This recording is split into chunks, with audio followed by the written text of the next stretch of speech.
मज़ीद दिलचस्प कंटेंट देखने के लिए हमारे चैनल को सब्सक्राइब करें और बेल आइकन को ज़रूर प्रेस करें।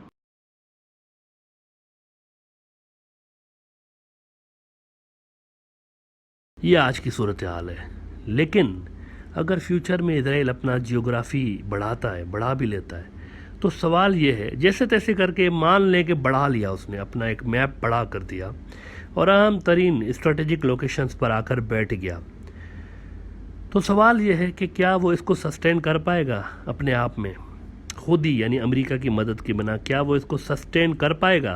This is the question. अगर वो बढ़ा भी लेता है, फ़र्ज़ करें बहुत सारे इलाके शामिल कर ले अपने अंदर, मैप बढ़ा लिया उसने, इस बढ़ोतरी को, इस एक्सपांशन को वो सस्टेन कर पाएगा? दिस इज़ द क्वेश्चन ना। उसके ख़िलाफ़ कोई ना कोई तो मूवमेंट उठेगी ना, कोई ना कोई तो उठेगा ना लड़ने के लिए, जो कि इस एक्सपांशन को चैलेंज करेगा। और ये मूवमेंट का कोई लीडर भी होगा, फिर जो मूवमेंट उसके खिलाफ बनेगी, जो एक्सपेंशन जो कि वो करना चाहता है, इस एक्सपेंशन के खिलाफ जो मूवमेंट होगी उसका कोई लीडर भी होगा, जाहिर है, जो कि इस रेजिस्टेंस को आगे लेकर चलेगा। भाई चुप करके तो नहीं बैठेंगे ना मुस्लिम पड़ोसी जो हैं इसराइल के। जब इसराइल एक्सपेंशन करेगा, जो जियोग्राफिकल लिमिटेशन को ख़त्म करने की कोशिश करेगा, एक्सपांड करेगा, तो इसराइल के ख़िलाफ़ तब उठने वाली मैसिव तहरीक के लीडर को इस्लामी कुतुब में इमाम महदी कहा गया है, जिसके लिए शौकत खान ने यूट्यूब पर और अरुण कुमार ने भी फेसबुक पर पूछा हुआ है कि वो कब आएंगे, ज़हूर कब होगा उनका। कब का इल्म सवाए खुदा के किसी के पास नहीं है, कोई भी हतमी तौर पर श्योरली नहीं कह सकता कि वो कब आएंगे। लेकिन रसूलुल्लाह सल्लल्लाहु अलैहि वसल्लम की जो अहादीस हैं, उनके जो फरमान हैं, उनका जो हुक्म है, उसमें इवेंट्स बताए गए हैं। इवेंट्स कि कुछ इवेंट्स होंगे और उन इवेंट्स के बाद इमाम महदी का ज़हूर होना है। यानी उनकी आमद के लिए कोई कैलेंडर नहीं है, बल्कि वक्त पर नज़र रख के मुसलमान दुनिया के आलम बैठे हुए हैं। कैलेंडर पर नहीं, वक्त पे नज़र रख के बैठे हैं, कैलेंडर नहीं देख रहे। कैलेंडर में कोई इसके बारे में नहीं है कि कब आएंगे, कोई पर्टिकुलर साल नहीं बताया गया। इवन उनकी जो मुल्क है ना, उसके बारे में भी नहीं बताया गया। इतना बड़ा मुस्लिम वर्ल्ड है, वो कहाँ से, यानी ज़हूर तो मक्के पाक में होगा, वो तो सबको पता है, लेकिन वो कहाँ, उनका कोई मस्कन, कोई शहर, कोई मुल्क, वो हिंट नहीं दी गई।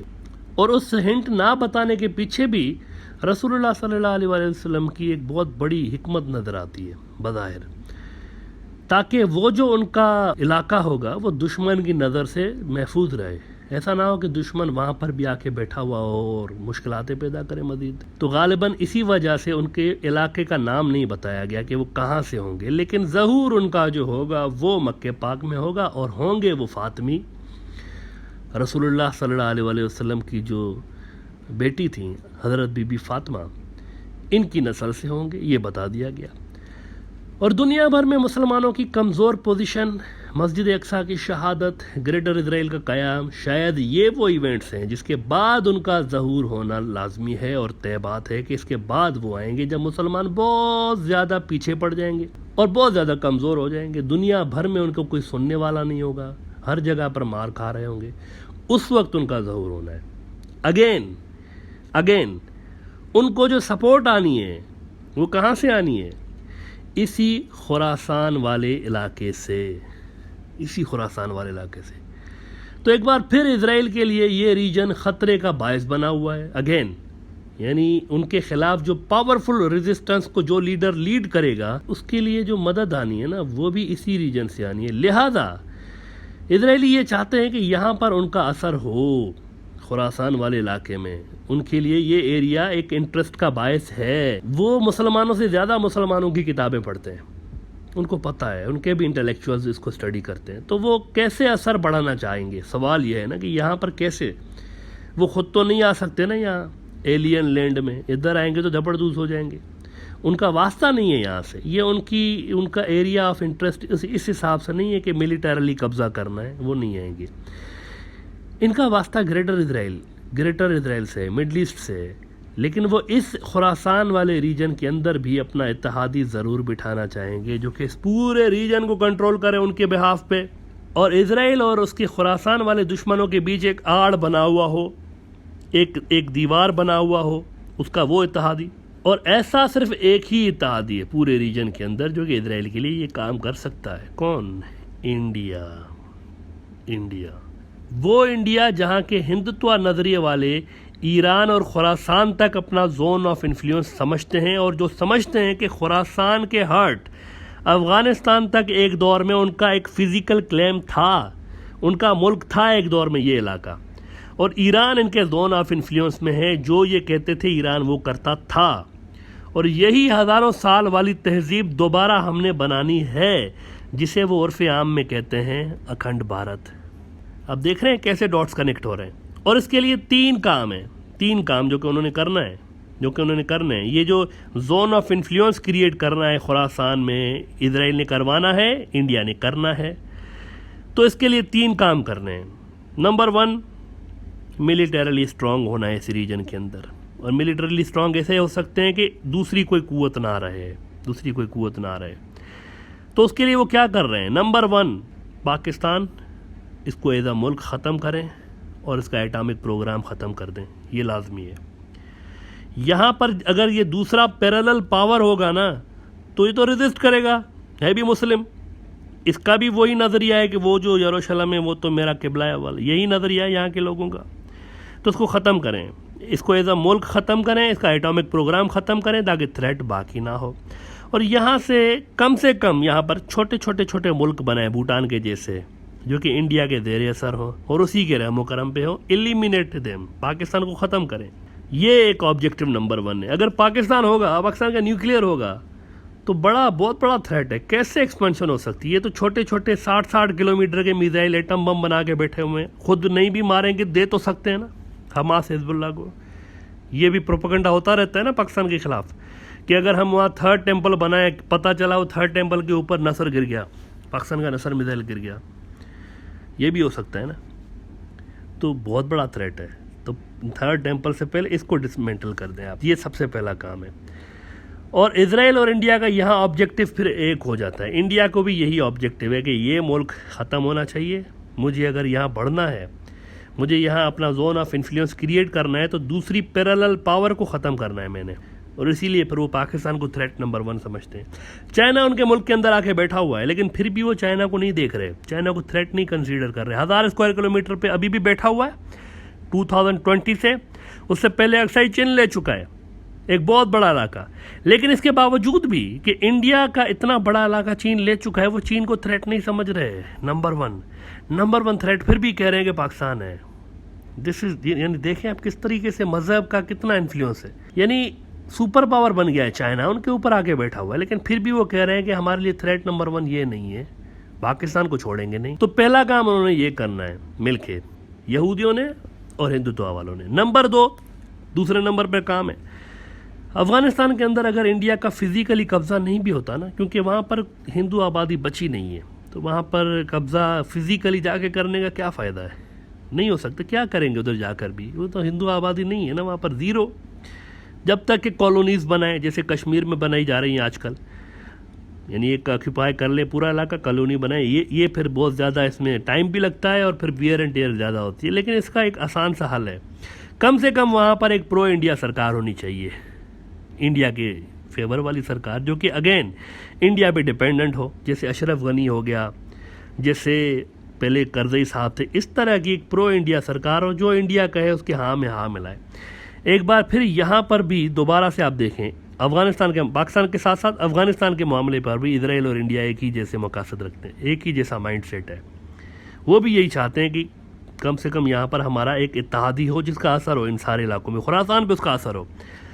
और तीसरा और आखिरी जो इनका मुश्तरका ऑब्जेक्टिव नज़र आता है वो ये कि ईरान का थ्रेट न्यूट्रलाइज हो जाए इजराइल के लिए, और वो भी इंडिया कर सकता है। और इंडिया ने बल्कि उसके लिए कोशिशें भी की हैं हालिया सालों में, चाबहार हो या ट्रेड रिलेशन, ईरान के ऊपर इंडिया अपना असर बढ़ाता हुआ नजर आया है हालिया सालों में। और वेस्ट जो है ना, इसकी ईरान पर इतनी सारी पाबंदियों के बावजूद उन्होंने इंडिया को एग्जेम्प्ट कर दिया था और इंडिया को इजाज़त दी कि दुनिया पूरी ईरान के साथ ट्रेड ना करे, आप उससे ऑयल ले सकते हैं, आप वहाँ पर इन्वेस्टमेंट भी कर सकते हैं। इंडिया को इजाज़त थी, बाकी किसी को नहीं थी। और वेस्ट के ऊपर इजराइल की लॉबीज का, जैसे कि हम कह चुके हैं कि अमेरिका और वेस्ट के ऊपर उनका असर है, तो Israel was indirectly facilitating India to improve its relations with Iran. Now जब तक अमेरिका इस रीजन के अंदर था, खुरासान के अंदर बैठा हुआ था, जिसको लाया गया था, तब तक ये सारी अटैम्प्ट्स इजराइल ने करवाई भी हैं।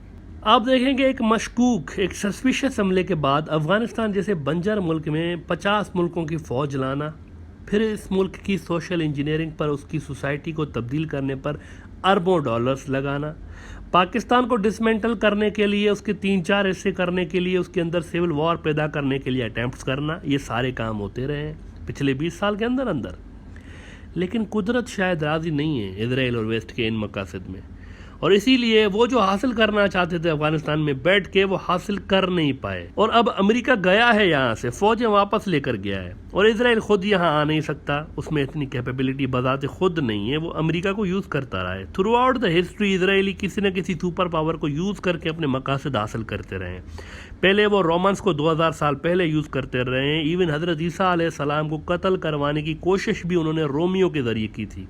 फिर आप देखें कि ब्रिटिशर्स के ज़रिए बरतानिया जब सुपर पावर था तो उन्होंने इजराइल को क्रिएट करवाया, उसके बाद वो अमेरिका के कंधे पे चढ़ के बैठे हुए हैं, आज तक बैठे हुए हैं। तो हमेशा हर दौर में इजराइलियों ने किसी न किसी सुपर पावर को यूज़ किया है। तो वो खुद नहीं आ सकते खुरासान के अंदर, उन्होंने अमेरिका को भेजा यहाँ पर, लेकिन अमेरिका आके यहाँ से निकल गया, और अमेरिकियों से सवालात उनकी लोग उठा रहे हैं कि भाई हमारे टैक्स के $2.6 ट्रिलियन बर्बाद करके वहाँ से जो आए हो, तो बताओ तो सही कि तुमने अचीव क्या किया है, और गए क्यों थे वहाँ पर तुम, और गए थे तो हासिल क्या किया है 2.6 ट्रिलियन हमारे बर्बाद करने के बाद, क्यों गए थे, क्यों फ़ौज भेजी थी इतनी, सवालात उठ रहे हैं वहाँ अमेरिका के पास। ना खुरासान में इजराइल खुद आ सकता है, ना दोबारा अमेरिका को यहाँ भेज सकता है, तो बचा कौन है आखिरी? इंडिया। अब जो कुछ करना है इजराइल के लिए इस रीजन में, इंडिया ने ही करना है।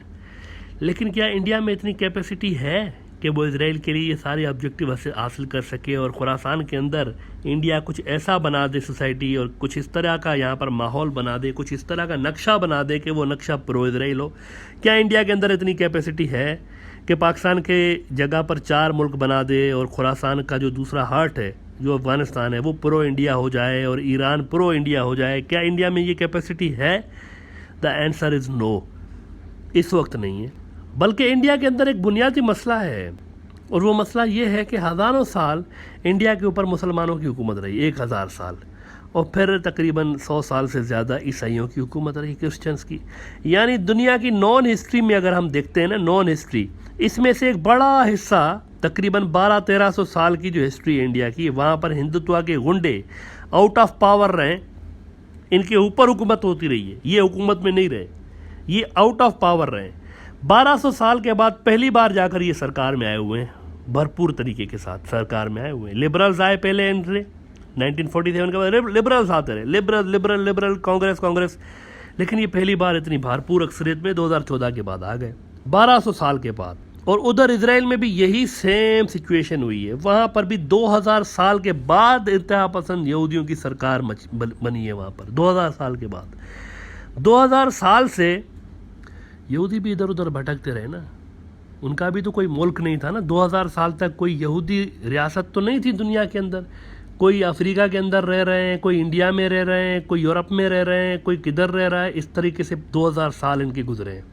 2000 साल के बाद अब जाकर इंतहा पसंद यहूदियों को, जो कि उनकी डीप स्टेट है, इजराइल की डीप स्टेट, ऊपर भले ही कोई लिबरल किस्म का बंदा भी बिठा दें, कोई मसला नहीं है, लेकिन असल में वो डीप स्टेट है, मज़हब के नाम पर बनी हुई है। 2000 साल के बाद उनको हुकूमत मिली है, 1200 साल के बाद हुकूमत मिली है किसको? हिंदुत्व के गुंडों को, और 2000 साल के बाद हुकूमत मिली है यहूदी इंतहा पसंदों को। अब सवाल ये है कि क्या ये दोनों ग्रुप, इंतहा पसंद यहूदी और इंतहा पसंद जो हिंदू हैं, ये अपने इर्द गिर्द के मुल्कों को धपड़धूस करके अपना अखंड भारत और अखंड इसराइल का मकासद हासिल कर पाएंगे या नहीं कर पाएंगे? This is the main question. The short answer is no. क्यों? क्योंकि यहूदी दुनिया की आबादी का 0.00001% है, लेकिन मकसद उनका यह है कि 99.9999% जो कि दुनिया की आबादी है उनको ज़ेर असर लाना है अपने, जो कि आर्जी तौर पर हो भी सकता है। लेकिन इंसानों की फितरत है कि वह लंबे अरसे तक किसी के अंडर नीचे रह नहीं सकते, आखिरकार वो रेजिस्ट करते हैं। तो अगर आर्जी तौर पर उन्होंने एक दज्जाल के हाथों या अपना मसीहा के हाथों या अपनी ताकत टेक्नोलॉजी के हाथों कोई ऐसी सल्तनत बना भी दी दुनिया के अंदर तो सस्टेन कर नहीं पाएगी ज़्यादा अरसे तक। इंसानों की फितरत है, इंसान नहीं कर पाते, वो दब के नहीं रह पाते, कोई ना कोई फिर आता है। और यहाँ पर भी इसी यानी मुसलमानों का जो अकीदा है उसमें तो यही है कि ऊपर से एक आनी है, रेजिस्टेंस आनी है ईसा अलैहिस्सलाम की सूरत में, लेकिन नीचे से ज़मीन पर भी रेजिस्टेंस तो चलती रहनी है। मेहदी अलैहिस्सलाम की जो रेजिस्टेंस है, जो कि अहादीस में आपको नज़र आती है।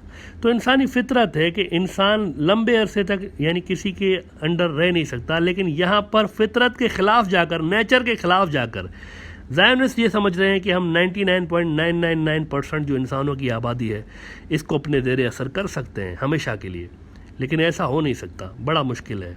जबकि दूसरी तरफ जो हिंदुत्व वाले हैं, अब ये जिस सोसाइटी का हिस्सा है, इनको खुद ये एहसास नहीं है कि वो जो हिंदुत्व वाली सोसाइटी है ना, ऊंची ज़ात के हिंदुओं का नज़रिया लेकर जो हिंदुत्व के एक माइंडसेट वाले लोग चलते जा रहे हैं आगे इंडिया में, इनको ये एहसास नहीं है कि ऊपर की ज़ात वाले जो हिंदू हैं ये टोटल हिंदू आबादी का 8% भी नहीं है। और जिन हिंदुओं को अछूत समझकर कोने में फेंका हुआ है, यानी दलित जो कि किसी खाते में नहीं आते, ये इंडिया की हिंदू आबादी का 25% है। और बाकी वो हैं जो कि बीच वाले हैं, ना इधर ना उधर। एक तरफ सबसे ऊंचा तबका जो कि 8% भी नहीं है पूरी हिंदू आबादी का, दूसरी तरफ सबसे नीचा तबका जो कि हाथ लगाने पे जिसको अछूत हो जाते हैं वो है 25%, और बाकी इनके बीच है। यानी अगर 80 करोड़ इंडिया के हिंदुओं की आबादी है ना, तो उसमें से 20 करोड़ जो हैं वो दलित हैं। अब 8% जो रूलिंग क्लास है, ऊपर की जो कास्ट वाले हिंदू हैं, इनके नज़रिए को लेकर, इनकी आइडियोलॉजीज को लेकर आप कैसे इस रीजन के ऊपर डोमिनेट होने का सोच सकते हैं, जबकि आपके अंदर ही शदीद वियर एंड टियर मौजूद है। आपकी सोसाइटी के अंदर एक जंग चल रही है, आपके अंदर ही जंग चल रही है, और इसको ख़त्म करना आपके बस की बात नहीं। पहले आप अपने अंदर की जंग ख़त्म करेंगे, फिर मुसलमानों से लड़ेंगे ना, फिर आप ग्रेटर भारत बनाएंगे और अखंड भारत बनाएंगे ना। पहले इनको ख़त्म करेंगे ना अंदर, वो कैसे करेंगे? आप नहीं कर सकते, क्योंकि ये हिंदू मत में बिल्ट इन किस्म की डिवीज़न है, एक मज़हब के अंदर डिवीज़न है। अगर किसी ब्राह्मण ने दलित से शादी कर ली तो उसका धर्म भ्रष्ट हो जाता है, ही इज़ नो मोर अ ब्राह्मण। ये लॉ है, ये नज़रिया है। यानी आप जिस तहजीब के रिवाइवल का सोच रहे हैं, आपके दिमाग में एक दूध और शहद की नहरें बह रही हैं, वो तहजीब बुनियादी तौर पर ख़त्म हो चुकी है आज की तारीख़ में। और आप समझ रहे हैं कि इस मुर्दा घोड़े में जान आ जाएगी and somehow we can revive it. कैसे? आप हाथ लगाने से अछूत हो, आपकी अपनी बरादरी के लोग हाथ लगाने से अछूत हो जाते हैं। 20 करोड़ लोग ऐसे हैं आज की तारीख़ में भी, इनको आप साथ कैसे लेकर चलेंगे? और जब आप खुद में ही साथ नहीं होंगे तो आप बाकियों से किस तरीके के साथ मुकाबला करेंगे? This is the point. यहूदी शायद आर्जी तौर पर ग्रेटर इजराइल बना भी लें, वो कामयाबी हासिल कर लें, क्योंकि कम से कम ये आपस में मुत्तहद हैं। इनको पता है हमारा इनकी नज़र सिर्फ़ और सिर्फ अपने दुश्मन पर है कि हमारा ये एनिमी है, ये ज़मीनें हैं, ये एनिमी है, इस एनिमी को इस तरीके से गिराना है। ये शायद कर भी लें, लेकिन अखंड इंडिया कैसे? आप खुद सोचें ना, हिंदुज़म के अंदर, हिंदू जो सोसाइटी है उसके अंदर ही इतने बड़े बड़े छेद बने हुए हैं, फिर भी अगर आप ऊंची ज़ात के जो अक़लियत वाले हिंदू हैं, माइनॉरिटी हिंदूज़ हैं, ऊंची ज़ात वाले, इनके नज़रिए को अगर आप थोपने की कोशिश करेंगे ना, तो हिंदुज़म से यानी हिंदू दुनिया के अंदर से ही शदीद मुज़ाहमत आएगी। मुस्लिम दुनिया को तो छोड़ दिया आप, उनसे तो बाद में लड़ेंगे। हिंदू दुनिया के अंदर से शदीद दबाव आएगा, शदीद रेजिस्टेंस आएगी, और ये रेजिस्टेंस फिर इंडिया को कई हिस्सों में बांट देगी ज़ात पात की बुनियाद पर।